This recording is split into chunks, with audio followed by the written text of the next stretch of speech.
የሮጋሪ ቀባዳ ጀጨን ቀቡ በቃ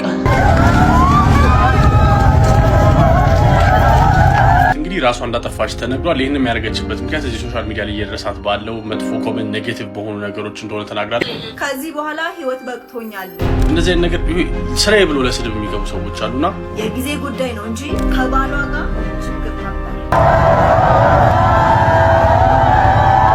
ለግላጋዋ ወጣት ቦኒ በቃኝ ብላ በራሷ ላይ ለመፍረድ ምን አነሳሳት? በማህበራዊ ሚዲያ ተከታዮቿን ተሰናብታ በራሷ ህይወት ላይ የፈረደችው የወጣቷ ቦኒ ድርጊት ማህበራዊ ሚዲያን እንደ ሰደድ እሳት የሁሉንም ቤት እያንኳኳ ይገኛል። በቲክቶክ ከ823000 በላይ፣ በፌስቡክ ደግሞ ከ298000 በላይ ተከታዮችን ያፈራችው ቦኒ ተከታዮቿን በአደባባይ ተሰናብታ ራሷን ማጥፋቷ ብዙዎችን ሲያሳዝን፣ የቦኒ አሟሟት የብዙዎችን ልብ ከመስበሩ በላይ በእሷ የስንብት ቪዲዮ ኮሜንት ላይ ከሞት ጋር እየታገሉ ያሉ ወጣቶች ራሳቸውን በአደባባይ መግለጻቸው ደግሞ አስደንጋጭ ሆኗል። ቦኒን ጨምሮ በማህበራዊ ሚዲያ እውቅናና አሉታዊ ገጽታ ሰለባ የሆኑ ብዙዎች ከመሆናቸው በላይ ሞትን በአደባባይ አውጀው የመሰናበት ልምድ እጅግ አሳሳቢ የሆነ መጥቷል። ፈጣሪዋን በማመስገን የምትታወቀው ቦኒ በስራዋም በህይወቷም ደስተኛ እንደሆነች በምትለቃቸው ቪዲዮዎች ይታይ ነበር። በራሷ ላይ ሞትን ከማወጇ ከ24 ሰዓት ባነሰ ጊዜ ውስጥ ፈጣሪዋን በመዝሙር እያመሰገነች ቪዲዮ ሰርታም ነበር። እውነታው ግን ቦኒ ከራሷ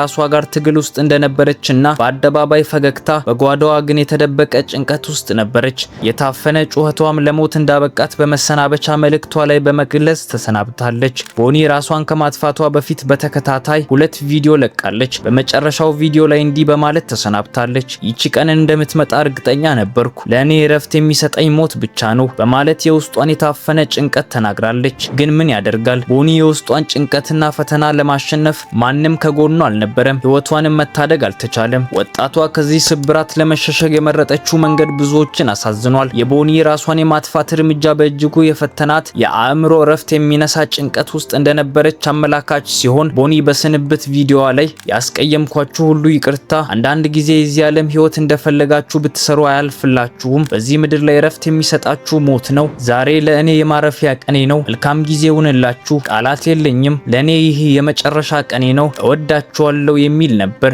ይህ ቃል የሷን ውስጣዊ ጭንቀት ምን ያክል ከባድ እንደነበር የሚያረጋግጥ ሲሆን በማህበራዊ ሚዲያ የምናቃቸው ግለሰቦች ሲስቁ ሲጫወቱ ስና እየከፋቸው ምንም ችግር የሌለባቸው የሚመስለን ብዙዎች ነን። ምናልባትም ወደ ማህበራዊ ሚዲያ የሚመጡት ካለባቸው ጭንቀትና ሀሳብ ለመደበቅ ሊሆን ይችላል። የውስጣቸውንም ሀዘንና መከራ ለሰዎች ደስታና መዝናኛ ይሆናሉ። በአደባባይ ደስተኛ ሆነው የሚታዩ ሰዎች ሁሉ ነገር የሞላላቸው የህይወት ፈተናም የሌለባቸው ይመስላሉ።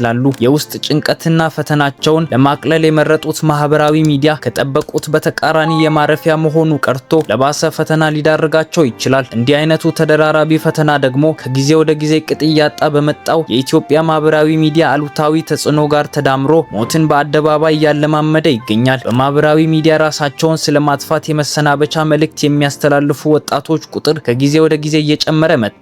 በገጠማት ፈተና ሞትን ምርጫ ያደረገችው ቦኒ ባሰራጨችው የስንብት ቪዲዮ ስር የተለጠፉት መልእክቶች ደግሞ እጅግ ያስደነግጣሉ። በርካታ ወጣቶች በራሳቸው ህይወት ላይ ለመፍረድ ከራሳቸው ጋር ትግል ውስጥ መግባታቸውን የሚያረጋግጡ አስተያየቶች ተለጥፈዋል። ሞትን የሚያስመኝ የህይወት ፈተና የገጠማቸው ወጣቶች በቦኒ ውሳኔ መቅናታቸውን በአደባባይ ሲገልጹ ማየት እጅግ በጣም አስደንጋጭ ክስተት ሲሆን ወጣቶቹ በአስተያየት መስጫ ሳጥን ያሰፈሯቸው መልእክቶች በራሳቸው ላይ ሞትን ለማወጅ ጥንካሬ ማጣታቸውን የገለጹበት ሁኔታ መታዘብ ይቻላል። አንድ ሰው ለዛውም ስለሞት ከራሱ ጋር የሚያደርገውን የውስጥ ትግል በአደባባይ ካወጣ ያለበት ሁኔታ እጅግ አሳሳቢና እርዳታ የሚያስፈልግ መሆኑ ማረጋገጫ ነው። በሀገራችን ምን ያህል ወጣቶች ከሞት ጋር እየታገሉ እንደሚገኙ አመላካች ተደርጎ ሊወሰድ እንደሚችል የስነ ልቦና ባለሙያዎች እየገለጹ ይገኛሉ። የቦኒ በራስ ህይወት ላይ መፍረድ የገለጠው እውነት ማህበራዊ ሚዲያ በአእምሮ ጤና ላይ እያሳደረ ያለው መዘዝ ከባድ መሆኑን ሲሆን ባለሙያዎች እንደሚሉት ሰዎች በማህበራዊ ሚዲያ ላይ የራሳቸውን እውነተኛ ህይወት ከሌሎች ሰዎች ፍጹም መስሎ ከሚታይ ህይወት ጋር በማወዳደር ለከፍተኛ ጭንቀት ይዳረጋሉ፣ ለዝቅተኛ በራስ የመተማመን ስሜት ይጋለጣሉ። ይህም ቦኒ ህይወት በምትፈልጉት መንገድ አትኖርላችሁም ላለችው የከፋ ስሜት አንዱ መንስኤ ሊሆን እንደሚችል ባለሙያዎች ያስረዳሉ። ማህበራዊ ሚዲያዎች ልክ እንደ አልኮል፣ ሲጋራና ሱስ የመሆን አቅም እንዳላቸውና የሰውን የአእምሮ ሰላም እንደሚነጥቁ ባለሙያዎች ሲያስረዱ ከዚህ ምናባዊ እውቅና ፍላጎት ወጥቶ ከቤተሰብ ከጓደኛና ከተፈጥሮ ጋር ጊዜ ማሳለፍ እንዲሁም እውነተኛ የሰዎችን ግንኙነት ግንኙነት ማጠናከር ለአእምሮ ጤና መሆኑን ባለሙያዎች ይመሰክራሉ። የማህበራዊ ሚዲያ ዓለም ከሚሰጠው ጊዜያዊ ደስታና እውቅና ጀርባ አጠቃቀማችንን በጥንቃቄ ካላደረግነው የሰውን ነፍስ ሊያጎድልና ሊያቆስል እንዲሁም ህይወት ሊቀጥፍ ይችላል። ስለዚህ በአእምሮ ጤና ላይ ከሚደርስ ተጽዕኖ ራስን መገደብ በእጅጉ ይመከራል። ሞት መፍትሄ አይደለም። በአሁኑ ወቅት የወጣቶች በአደባባይ ራሳቸውን የማጥፋት ልምድ እየጨመረ መምጣቱ እጅግ አሳሳቢ ሆኗል። በዚህ ዙሪያ የምናስተላልፈው መልእክት ግልጽ ነው። ማናችንም በዚህ ዓለም ላይ እስካሁን ፈታኝ ሁኔታ እንደገጠመን እውን ቢሆንም በምንም መልኩ ሞት መፍትሄ ሊሆን አይችልም፣ እረፍትም አይደለም።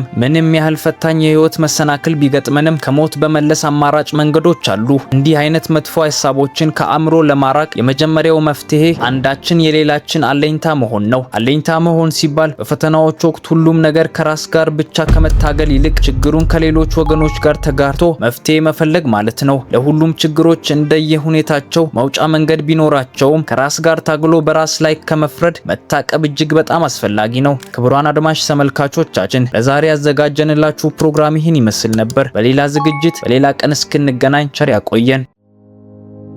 ክቡራን አድማጭ ተመልካቾቻችን ለቻናላችን አዲስ ከሆናችሁ ሰብስክራይብ እና ላይክ በማድረግ ዓለም ላይ የተከሰቱ መሳይ ታሪኮችን፣ ወቅታዊ ጉዳዮችንና የታላላቅ ግለሰቦች ታሪኮችን የሚያገኙ ይሆናል።